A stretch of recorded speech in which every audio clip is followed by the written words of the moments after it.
여러분 평안하셨습니까? 아멘. 네, 정말 오늘 일기도 좋고 매우 기쁘고 즐거운 한 주일입니다. 오늘 마태복음에 있는 말씀으로 같이 은혜를 받도록 하겠습니다.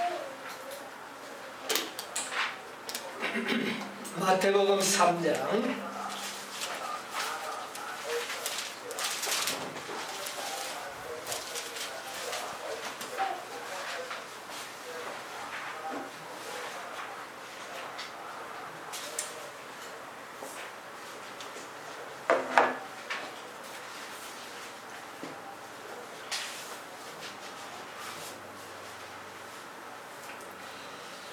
3장 1절로부터 있는 말씀을 보도록 하겠습니다. 그때에 침례 요한이 이르러 유대 광야에서 전파하여 가로되 회개하라 천국이 가까웠느니라 하시니. 그 다음에 우리 4장 마태복음 4장 17절로 되는 말씀 보겠습니다. 이때부터 예수께서 비로소 전파하여 가라사대 회개하라 천국이 가까웠느니라 하시더라. 오늘은 이 말씀을 좀 생각을 해보려고 합니다. 침례 요한이 요단 강변에서 사람들에게 뭐라고 외치고 있습니까? 회개하라. 회개하라. 천국이 가까워. 무슨 나라가 가까웠다고요? 천국이 가까워요. 예수님께서도 광야에서 시험을 다 받으시고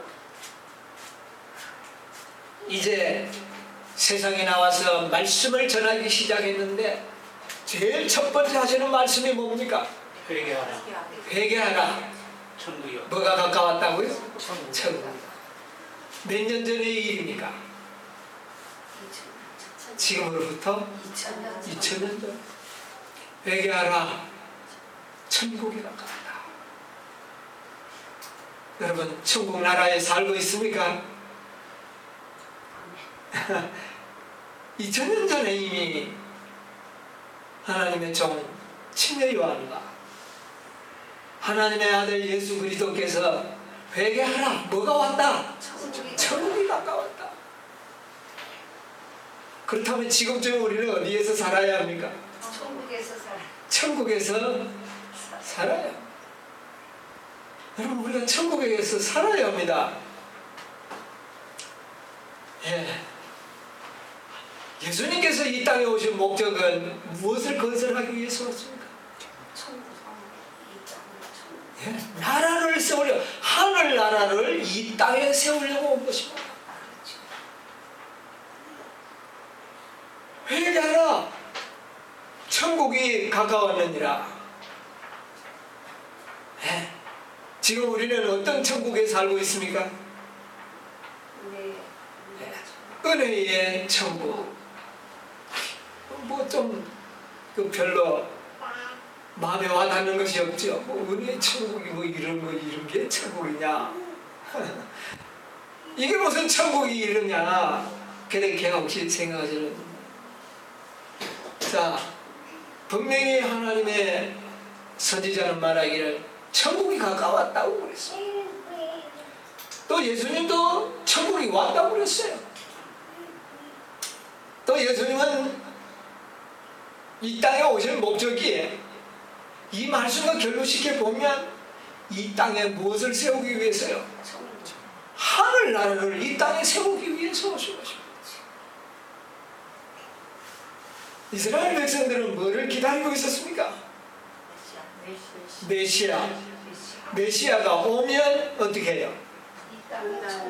지상에 그 어떤 나라도 넘보지 못하는 강력한 대이스라엘 제국을 세울 것이다.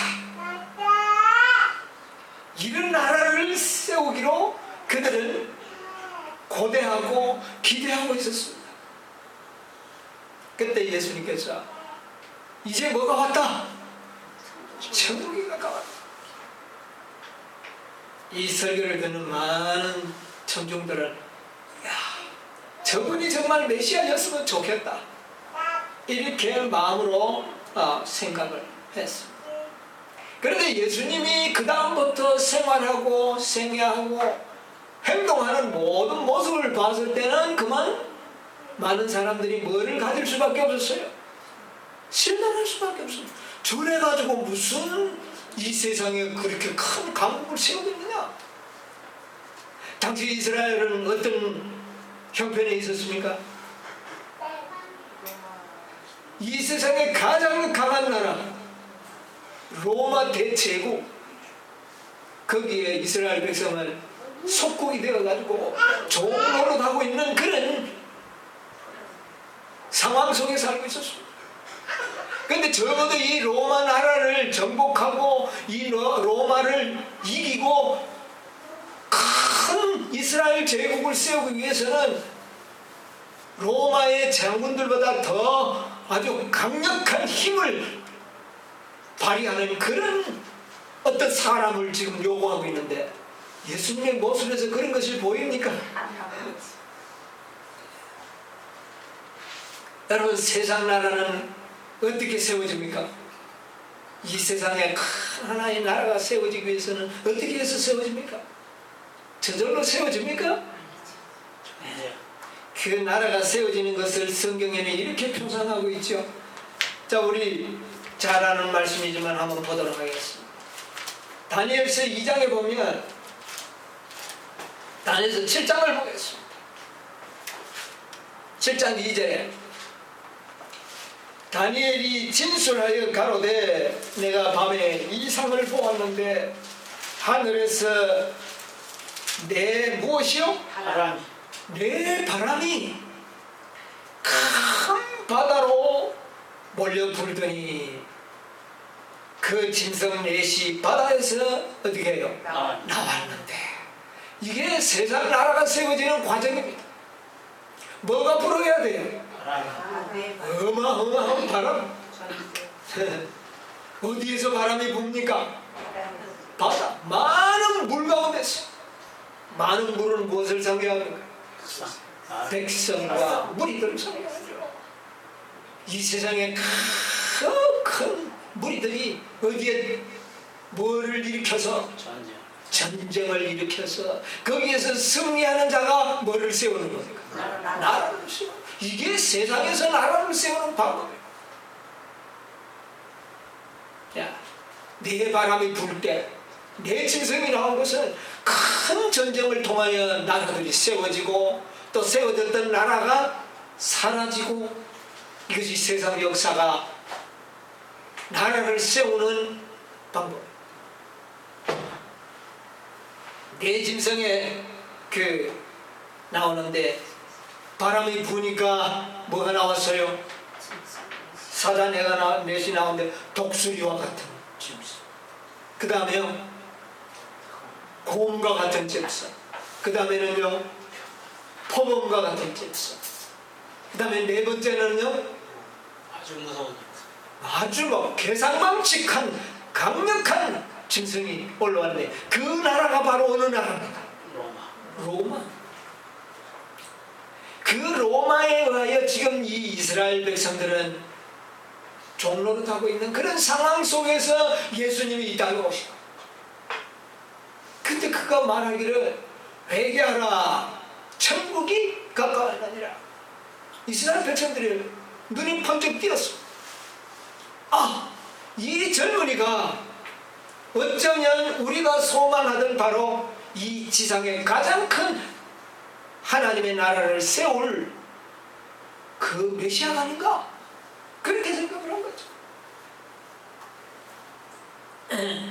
그런데 예수님은 그들의 생각과 같은 그런 강력한 군주가 되기에는 너무나도 부족해 보였습니다.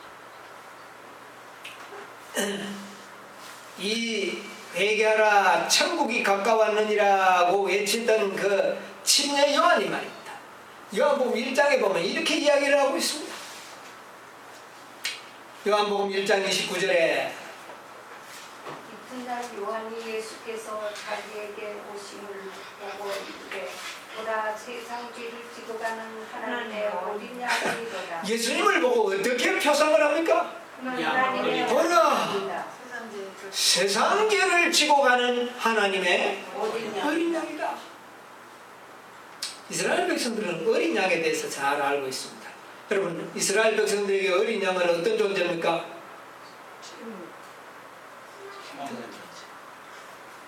그 어린 양을 통하여 이스라엘 백성들은 구원을 받은 백성입니다. 그렇죠? 어린 양의 죽음으로 인하여 출애굽을 할 때에 애굽의 모든 아들이 죽을 때에 그들은 어떻게 했습니까? 살아남았습니다. 뭐가 죽음으로? 어린 양이 죽음. 그래서 이 어린 양은 누구를 상징하는? 하나님의 이스라엘 백성들에게 약속하신 메시아를 상징합니다. 그런데 신여 요한이 뭐라고 이야기하냐면 예수님을 보고 보라, 이는 바로 어떤 양이라? 어린 양. 하나님의 어린 양. 누구의 죄를 지고 가는? 세상의 죄를 지고. 이 세상의 모든 사람의 죄를 지고 가는 하나님의 어린 양이다. 이 말을 들은 이스라엘 백성들은 야, 저분이 바로 애굽에서 우리의 생명을 구원했던 어린 양의 상징하는 바로 메시아구나. 아주 희망을 가지죠. 우리 35절 또 한번 봅시다. 35절 36절. 또 이튿날 요한이 자기 제자 중 두 사람과 함께 섰다가 예수께서 공익심을 보고 말하되 보라 하나님의 어린 양이로다. 예, 그 이튿날 또 이야기합니다. 예수님이 또 자기 곁으로 오니까 뭐라고 말합니까? 보라 하나님의 어린 양이 어린 양이다. 이 이야기를 듣는 신여 요한의 두 제자가 어떻게 합니까? 따라 예수님을 따라가요. 참 신여 요한이 대단한 인물이죠. 자기의 제자가 자기를 떠나서 다른 사람의 제자가 되겠다고 한다면 여러분 좀 어떻습니까? 네. 제가 그런 경험을 당하면 마음 굉장히 섭섭해지실 거예요. 네. 그런데 이 두 제자가 예수님을 쫓아갑니다. 그 두 제자가 뭡니까? 누굽니까?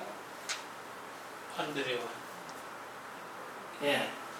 그 베드로의 형제 안드레, 그 다음에 야고보입니까? 예. 이런 두 제자가 따라가 버립니다. 자, 그 다음에 요한복음 1장 44절에 또 한번 볼까요? 44절, 예. 44절, 46절까지 한번 보겠습니다. 빌립은 안드레와 베드로와 한 동네 베세다 사람이라. 빌립이 나다나엘을 찾아 이르되 모세가 율법에 기록하였고 여러 선지자가 기록한 그 일을 우리가 만났으니 요셉의 아들 나사렛 예수니라. 나다나엘이 가로되 나사렛에서 무슨 선한 것이 날 수 있느냐? 빌립이 가로되 와봐라 하니라. 예. 자, 예수님의 출신지를 듣고 난 이 안드레가 어떤 느낌이 듭니까? 도대체 나사렛에서 무슨 이스라엘의 구원자가 나오겠느냐? 그 동네는 어떤 동네입니까? 악한 동네라고 했어요. 악한 동네. 그러니까 빌립이 어떻게 이야기했습니까? 와봐라. 와봐라. 한번 봐라. 와봐 얘기해. 네. 왔다가 그는 예수님의 말씀을 듣고 제자가 됐습니다. 그러나 많은 사람들은 예수님에 대해서 처음에는 호감을 가졌는데 나중에는 어떻게 됐습니까? 실망하게 되는 여러 모습들을 보게 됩니다. 여러분, 우리의 진리만 들으면 어떻습니까? 참 좋고 그럴듯한데 막상 이제 참 보면 어때요? 이제 이래가 뭐가 되겠느냐 싶어요. 상황적으로는 참 우리가 좋지 못합니다. 언제나 진리의 모습은 그런 거가 봅니다. 진리의 원천이신 예수님도 사람들의 눈에는 별로 볼만한 것이 없었습니다. 그래서 예수님께서는 이들에게 어떻게 하늘나라를 좀 전파할 수 있을까? 이제 방법을 찾는 겁니다. 그래서 그 방법을 찾는 가운데서 예수님께서는 새롭게 시작을 하려고 했습니다. 어떤 인간의 호감을 만족시키는 특별한 방법이 아닌 완전히 처음부터 새롭게 하늘나라를 세우려고 계획을 하셨습니다. 그 계획을 따라서 예수님께서는 마태복음 13장에 보면 이런 말씀으로 백성들 마음속에 하늘나라를 세우려고 시작했습니다. 13장 3절에 있는 말씀 보겠습니다. 예수께서 비유로 여러 가지를 저희에게 말씀하여 가라사대 씨를 뿌리는 자가 뿌리러 나가서 자, 예수님께서는 그들에게 내가 앞으로 어떻게 이렇게 비전을 말하지 아니하고 씨 뿌리는 자가 씨를 뿌리러 나가는 그런 모습으로 자기는 하나의 뭐로 나타났습니까? 농부로 씨 뿌리는 자로 나타납니다. 자, 이 씨를 뿌리는 하늘나라가 여러분 하나의 식물의 비유를 했습니다. 여러분 씨를 뿌려놓으면 그 씨에서 처음에 뭐가 나옵니까? 강력한 나무가 대번에 나옵니까? 온 하늘을 뒤덮는 그런 상수리 나무도 처음 올라올 때는 어때요? 사람의 손으로 문지르면 물밖에 될 수 없는 그런 연약한 모습으로 나오는 그런 하나의 풀이. 그러나 그게 자라면 온 하늘을 뒤덮는 그런 큰 나무가 되죠. 그래서 예수님께서는 씨 뿌리는 비유로 이렇게 자신의 나라가 세우려고 하는 나라가 바로 이 씨가 자라는 것과 같이 나라가 세워질 것이라고 하는 그런 비유로 말씀하고 있습니다. 사실 예수님께서는 그 당대의 로마보다 더 큰 나라를 세우려고 한 겁니다. 여러분 우리가 역사를 공부해보면 모든 길은 어디로 통한다? 로마로 통한다. 그 말은 뭐냐면 로마가 지상에 가장 넓고 강한 그런 큰 제국이라는 것을 의미하고 있습니다. 그런데 예수님은 사실은 어느 나라보다 로마보다 더 크고 더 강한 나라, 예수님은 그 나라를 세우려고 한 겁니다. 여러분 예수님이 어떻게 로마보다 더 강한 나라를 세우시는가? 지금 우리는 역사를 보면 로마는 이 지상이 어떻게 됐습니까? 망하고 없어졌죠. 그런데 예수님이 세우신 은혜의 나라는 어떻습니까? 온 세상에 지금 예수님의 나라가 세워지고 있습니다. 여러분 우리는 지금 뭐를 세우는 사람들이 되어야 합니까? 우리도 천국을 세우는 자가 되어야 되는 것입니다. 여러분 이 지상의 나라는 무력과 전쟁을 통하여 세워집니다. 그러면 세상 나라와 달리 하늘나라는 어떻게 세워져야 합니까?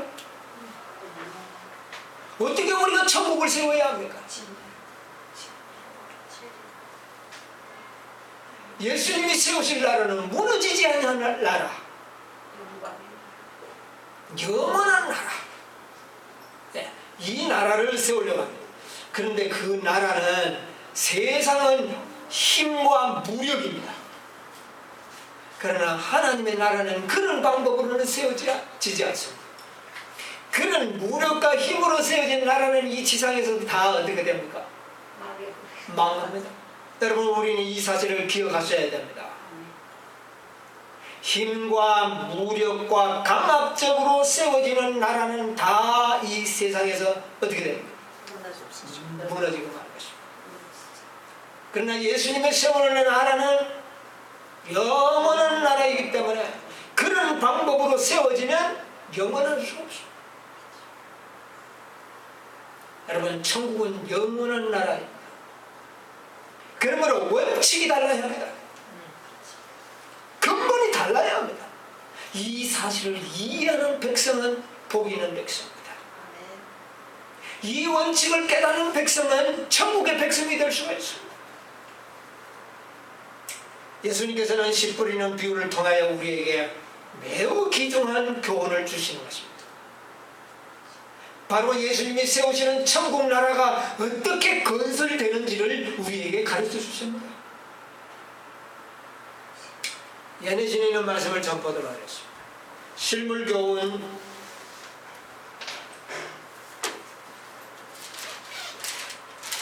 35페이지에 있는 말씀을 좀 보도록 하겠습니다.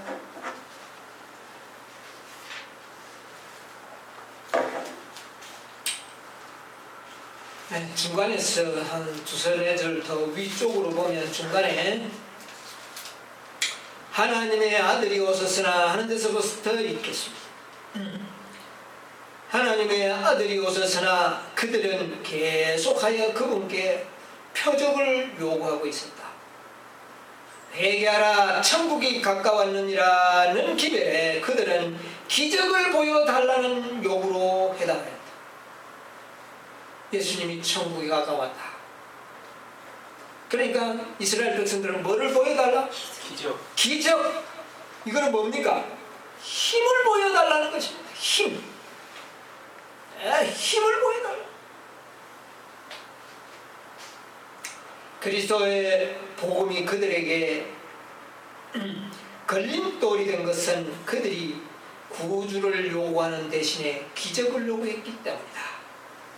그들은 메시아가 나타나면 그가 대정복을 감행하여 자신이 메시아라는 주장을 입증하고 폐허된 지상 왕국의 터 위에 자신의 왕국을 건설할 것으로 기대했다. 예수님이 참 메시아라면 그들의 생각에는 어떻게 한다고요? 대정복을, 강한 능력을 키워서 로마를 정복하는 이런 어떤 방법을 시도할 것이다. 그러면 네가 메시아라면 이런 기적을 보이라는 겁니다. 그들이 보고자 하는 기적은 병 고치는 기적이 아닙니다. 이미 예수님께서는 많은 이적을 그들이 봤습니까? 안 봤습니까? 봤는데도 이적과 표적을 보여라. 그런데 그들이 보고자 하는 표적은 뭔지 아십니까? 강한 군대를 양성해서 로마를 정복하고 로마를 대항하여 싸우는 모습을 우리에게 보여달라, 그 말이었습니다. 그런 표적을 한번 보여주면 우리가 너를 뭐로 믿겠다? 메시아로 믿겠다, 그 말이에요. 그러나 예수님은 그런 방법으로 나라를 세우는 것이 아니라는 사실입니다. 여러분, 이 원칙을 우리가 이해하지 못하면 옛날 이스라엘 백성들과 같이 사단의 기만에 우리도 속임을 당할 수밖에 없습니다. 자, 예수님의 원칙이 뭔지를 한번 보겠습니다. 그리스도께서는 씨 뿌리는 비유로서 이러한 기대에 답변하셨다. 하나님의 나라는 무엇으로? 무력이나 폭력적인 수단에 의하여 건설되는 것이 아니라 사람의 마음속에 새로운 원칙을 심어주심으로써 건설된다는 것을 나타내 보이셨다. 하나님의 나라는 어떻게 건설된다고요? 무력과 폭력이 아닌 새로운 원칙을 심어주십니다. 여러분, 첫째 우리가 깨달아야 할 것은 폭력과 무력은 하나님의 방법이 아니라는 겁니다. 이런 방법으로 세워지는 것은 모두 다 어떻게 해요? 여러분, 오늘날 우리에게는 무력과 힘과 폭력으로 무엇을 해보려고 하는 정신이 우리에게 아직 남아있지 않습니까? 조금 문제가 있으면 우리는 뭐 하려고 합니까? 우리는 총칼로는 싸우지 않지만은 마음으로 미워. 언어의 폭력, 여러분 우리의 언어의 폭력이 상당히 심합니다. 그러나 이런 방법으로 정복해서는 당장에는 우리가 이길 수 있을는지 모르지만, 당장에는 내가 우선 우월감을 가질 수 있을는지 모르지만, 그런 방법으로는 결코 하늘나라에서는 존재할 수가 없다는 것입니다.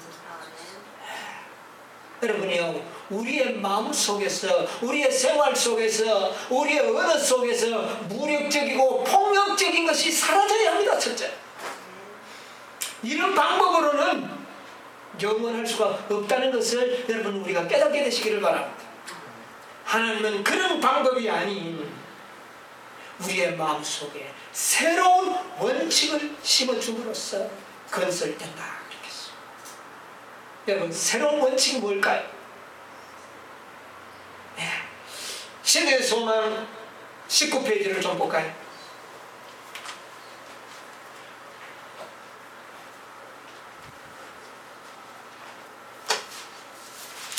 음.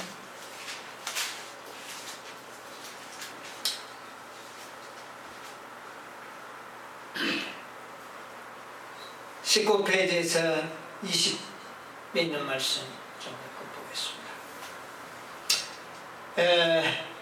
19페이지 밑에서 셋째 줄 중간에 보면 하나님의 놀라운 은혜의 목적, 즉 구속하시는 사랑의 신비는, 무슨 신비는? 사랑의 신비, 예. 천사들도 또한 살피기를 원하는 주제로서 무궁한 시대를 통하여 무궁한 시대를 통하여 그들의 연구 주제가 될 것이다. 예. 계속 보시오. 구속받은 자들과 타락하지 않은 자들은 모두 그리스도의 십자가에서 그들의 과학과 노래를 찾게 될 것이다. 예수 그리스도의 얼굴에서 비치는 영광은 자아 희생적 사랑의 영광이 드러날 것이다. 갈바리에서 비쳐 나오는 빛으로 볼 때 자아를 부정하는 사랑의 법칙이 이 세상과 하늘의 생명의 법칙임이 드러날 것이다. 예. 새로운 원칙을 심어주는데 그게 무슨 법칙이라고요? 사랑의 법칙. 예? 이것은 영원히 누가 연구할 주제가 된다고요? 천사들이 연구할 주제인데, 이 원칙을 심는 자로서 예수님은 있다는 것입니다. 여러분의 마음속에, 저의 마음속에 이 법칙이 세워지고 이 원칙이 우리의 마음의 원칙이 된다면 여러분과 저의 마음에는 무슨 나라가 세워지는 겁니까? 이게 바로 하늘나라가 세워지는 것입니다. 아직도 우리는 물리적이고 폭력적인 것으로 무엇을 해보려고 한다면 우리의 마음속에 아직 뭐가 세워지지 않는 겁니까? 천국이 아니 천국이 아니라 세상 나라라. 여러분, 우리의 마음속에 천국이 세워져야 합니다. 그것은 바로 새로운 법칙, 새로운 원칙이, 새로운 율법이 우리 마음속에 새겨져야 하는데, 그것은 어떤 법칙이라고요? 사랑의 법칙. 사랑의 법칙이, 그것은 자아를 부정하는 것이 바로 사랑의 법칙이다. 자기를 희생하는 것, 내가 희생하는 것이 바로 하늘의 뭐가 원칙이야? 하늘의 원칙이야. 예수님께서는 이 땅에 회개하라 천국이 가까웠느니라, 이 땅에서 천국을 세우려고 합니다. 여러분, 우리가 회개하고 이 원칙을 받아들이면 그 사람의 마음속에는 뭐가 건설되는 겁니까? 하늘나라가 건설되는 겁니다. 아멘. 예수님은 바로 이 나라를 세우기 위하여 이 땅에 오신 것입니다. 그래서 이 땅에서 마음속에서 천국이 세워진 사람들을 나중에 어디를 데려갑니까? 진짜 하늘로 데려가신 거죠. 그러나 우리의 마음속에 아직 하늘나라가 세워지지 않았다면 그 사람은 아무리 교회를 오래 다녔다 할지라도 어디에서 살 수밖에 없어요? 세상에서. 세상은 무력과 폭력과 힘으로 정복하는 나라입니다. 그런 원칙에서 사는 사람들은 영원하지가 못하기 때문에 영생을 얻을 자격이 없는 것입니다. 새로운 질서가 세워져야 합니다. 예수님께서는 그걸 세우기 위하여 오신 거예요. 네.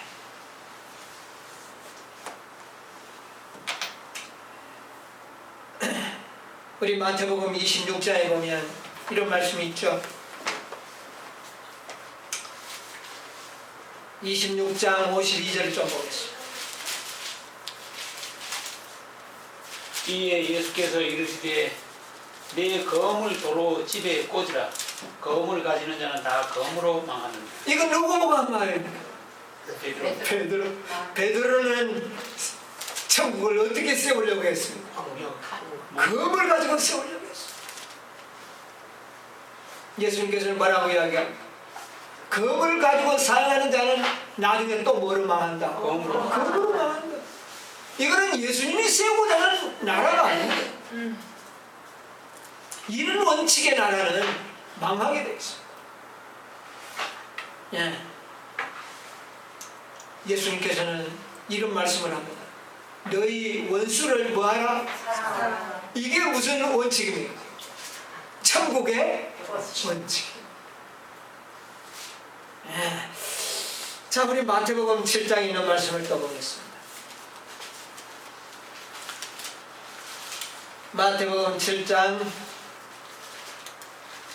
1절로 12절을 먼저 보겠습니다.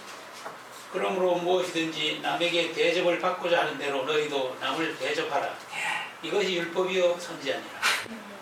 이런 법이 세워져야 하는 것입니다. 우리가 자주 듣는 말씀이지만 바로 예수님께서 이 땅에 세우고자 하는 하늘나라는 바로 대접을 받고자 하는 대로 남을 대접하는 이런 원칙을 가지고 사는 사람, 이런 나라가 세워지기를 예수님께서는 원하시는 거죠. 그래서 이 7장에 보면은 예수님께서는 이런 말씀을 1절에 뭐라 그랬어요? 비판을 받지 않는 것은 아니하려고 비판하지 말라. 너희가 비판하는 그 비판도 너희가 비판을 받을 것이요. 너희가 헤아리는 그 헤아림으로 너희가 헤아림을 받을 것이다. 자, 이게 뭡니까? 우리 하늘나라의 법칙은 대접하는 대로 뭐를 받는다? 대접받는다. 그래서 예수님께서 너희가 비난하면 뭐를 받을 것이요? 비난을 받을 것이다.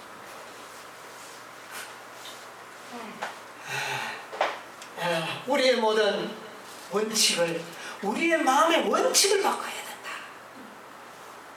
예수님께서는 그렇게 우리에게 말씀하십니다. 그런데 우리 안 되죠. 그래서 비판을 하다 보니까 또 나중에 내가 잘못하니까 뭐를 받게 됩니까? 또 비판받아요. 우리가 이걸 계속 경험하면서도 우리가 이것을 버리지 마세요. 여러분이요, 우리의 마음의 원칙을 바꾸시게 되기를 바랍니다. 아멘. 그때의 하늘나라가 건설되게 되는 것입니다. 예수님께서는 이 땅에 오셔서 그 생애를 마치시고 난 다음에 이런 분부를 말씀하셨습니다. 요한복음 13장이에요.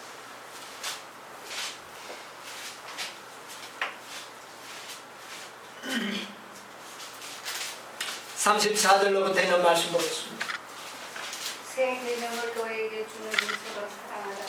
내가 너희를 사랑한 것 같이 너희도 서로 사랑하라. 34절.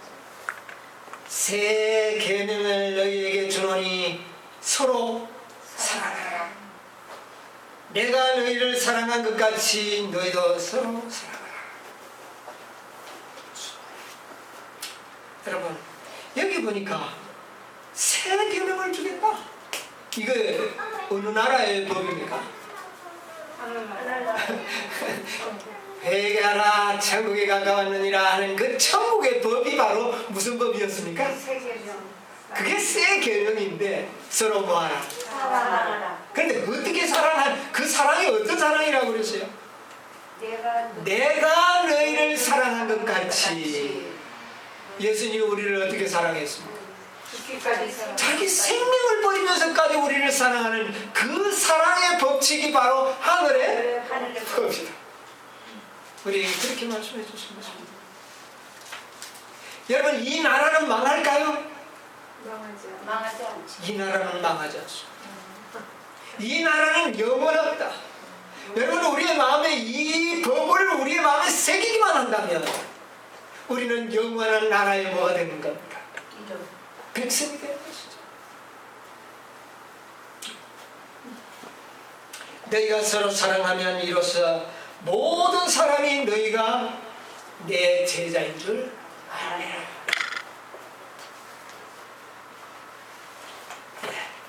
우리 이런 질서와 이런 법과 이런 원칙이 우리의 마음에 심어주기 위하여 예수님이 오셨는데, 이것이 바로 이 땅에 예수님이 세우기를 원하시는 나라다 그 말입니다. 이 나라를 은혜의 왕국이라고 이야기합니다. 여러분, 이 천국이 이 지상에 세워지고 있습니까? 우리의 마음에 새겨지고 있습니까? 우리는 이 법을 새기기 위해서, 이 원칙을 세우기 위해서, 이 질서를 내 마음에 세우기 위해서 지금 우리가 살고 있습니다. 이 나라가 우리의 마음에 세워지게 되기를 바랍니다. 아멘. 예수님은 2000년 전에 이 나라를 세우기 위해서 이 땅에 오신 것입니다. 자, 우리는 오늘날 바로 예수님이 이 땅에 오신 1차적인 목적이 무엇인지를, 이 천국이 마음에 건설되지 않으면 사실 우리는 어디를 가지 못합니까? 하늘을 가지 못합니다.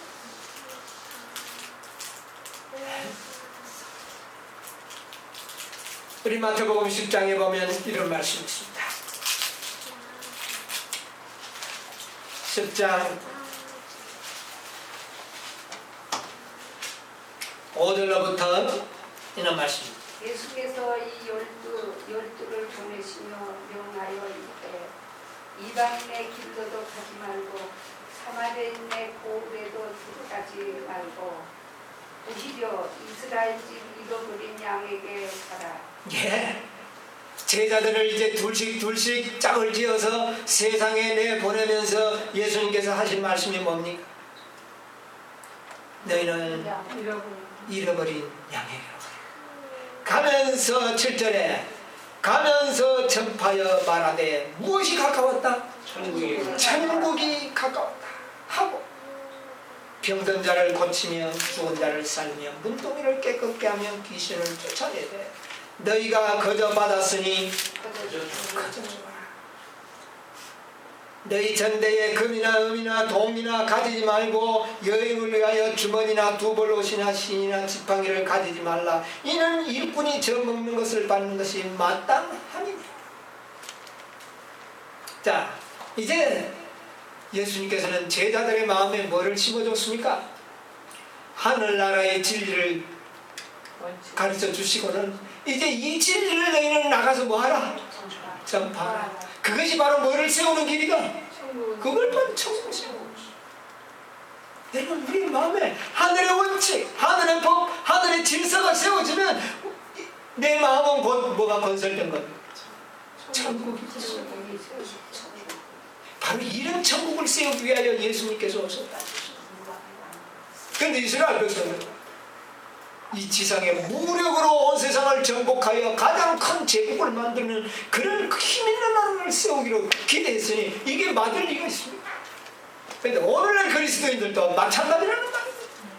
아직도 이 원칙과 이 법이 새겨지지 않는단 말입니다.